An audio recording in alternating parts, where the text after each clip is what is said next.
तो ये क्वेश्चन करते हैं।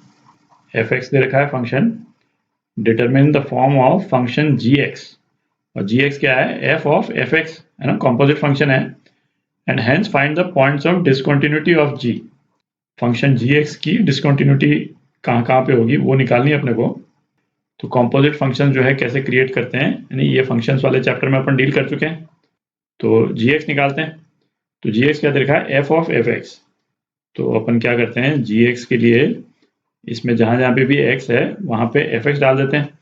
तो 1 plus f x, 0 less than equal to f x less than equal to 2, और ये क्या हो गया 3 माइनस एफ एक्स, और ये कब है 2 less than f x less than equal to 3। ठीक है। अच्छा, अब हमको क्या चाहिए, इस एफ एक्स को x के फॉर्म में चेंज करना है, और ये डोमेन में जहाँ पे भी एफ एक्स आ रहा है उसको भी x के फॉर्म में चेंज करना है अपने को।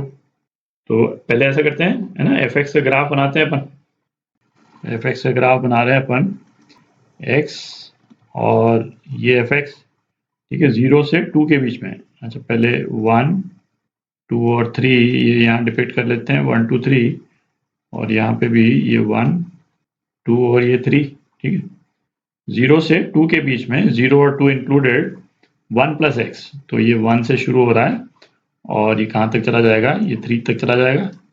इस तरह से ग्राफ है, ये दोनों पॉइंट्स जो हैं वो इंक्लूडेड हैं ग्राफ में। अच्छा, और 2 से 3 के बीच में ये क्या है, 3 माइनस एक्स, और बेसिकली ग्रेटर देन 2 से शुरू हो रहा है। तो यहाँ पे हॉलो सर्कल आएगा, है ना। हॉलो सर्कल कहाँ पे आएगा, एक्स की 2 डाल देंगे तो 1 से शुरू हो रहा है, यहाँ पे हॉलो सर्कल है, और ये इस तरह से नीचे जा रहा है 3 पे, है ना। ये पॉइंट है ना, ये ग्राफ में इंक्लूडेड है। ठीक है, x इज इक्वल टू 3 पे 0 हो रहा है। अच्छा, अब इस एक्सप्रेशन को x के टर्म्स में कन्वर्ट करते हैं अपन। जी एक्स जो है वो क्या हो जाएगा, यहाँ पे देखें, यहाँ से लेते हैं अपन एफ एक्स 0 से 2 के बीच में। ठीक है, तो एफ एक्स जो है वो 0 से 2 के बीच में कहाँ है, ये है एफ एक्स 0 से 2 के बीच में। अच्छा, एफ एक्स जब 0 से 1 के बीच में होता है तो एफ एक्स की इक्वेशन कौन सी है, ये वाली।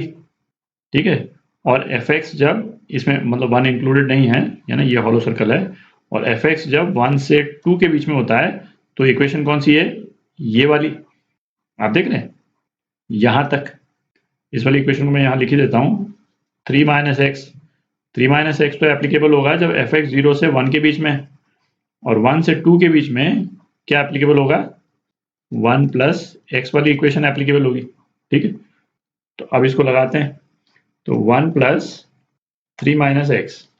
ठीक है, ये कब है, जब एफ एक्स 0 से 1 के बीच में है, और कोरस्पॉन्डिंग जो x की वैल्यू है वो कहाँ से कहाँ तक है, ये हो गया एफ एक्स 0 से 1 के बीच में, है ना। इसमें ये हॉलो सर्कल है तो 1 इंक्लूडेड नहीं है इस वाले केस में, और 1 से 2 के बीच में, है ना, both points included. F x की क्या वैल्यू है, 1 प्लस एक्स। तो 1 plus x, 1 less than equal to f x less than equal to 2।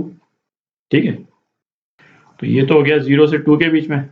अब 2 से लेकर 3 के बीच में जी एक्स की ये इक्वेशन है, तो ये क्या हो जाएगी, 3 माइनस 2 से 3 के बीच में जब एफ एक्स है, मतलब दूसरे कलर में कर देते हैं, ये 2 से 3 के बीच में जब एफ एक्स है तो एफ एक्स की इक्वेशन क्या है, 1 प्लस एक्स।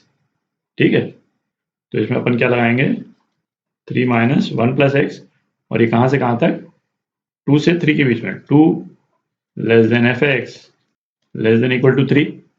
ठीक है, तो अब इसको अपन क्या लिख सकते हैं, अब ये जो एफ एक्स वाला पोर्शन है इसको x में कन्वर्ट कर लेते हैं। ठीक है, तो ये क्या हो गया, ये हो गया 4 माइनस एक्स 0 से 1। एफ एक्स जब 0 से 1 है तो x कितना है, 2 से 3 के बीच में, 2 इंक्लूडेड नहीं है, है ना, क्योंकि ये हॉलो सर्कल है तो 2 इंक्लूडेड नहीं है। तो ये हो गया आपका 2 less than x less than equal to 3।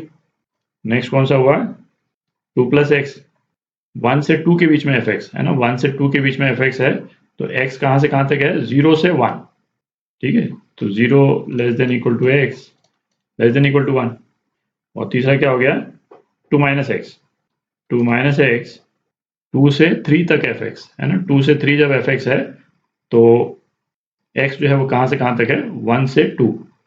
तो 1 less than x less than equal to 2, ठीक है। तो अब इसकी डिसकंटिन्यूटी चेक कर लेते हैं, है ना। इसको यहीं कर लेते हैं क्योंकि हो तो गया ही है। तो फंक्शन जो चेंज हो रहा है वो किन किन पॉइंट्स पे चेंज हो रहा है, पॉइंट 1 पे और 2 पे चेंज हो रहा है फंक्शन, ठीक है। तो 1 और 2 पे ही चेक कर लेते हैं डिसकंटिन्यूस है क्या। तो 1 पे यदि चेक करेंगे तो g1 है ना, इज इक्वल टू है तो g1 ही कर लेते हैं, है ना। g1 कितना है, ये 2 प्लस एक्स, तो 2 प्लस 1 3 के बराबर। और g1 plus right hand limit है ना, इसके लिए क्या लगेगा, 2 माइनस एक्स लगेगा, ठीक है। तो 2 माइनस 1 ये कितना हो गया, 1। तो एक तो 1 पे डिसकंटिन्यूस हो गया, ठीक है। तो एक मैं यहीं लिख देता हूँ, मिटाने की जरूरत नहीं पड़ेगी। एक तो 1 पे डिसकंटिन्यूस हो गया और पॉइंट 2, अब 2 पे चेक करते हैं। तो g2 है ना इजिकल टू 2 पे ये लास्ट वाला जो पोर्शन है फंक्शन का वो लगेगा, है ना। 2 माइनस 2 ये 0 हो गया।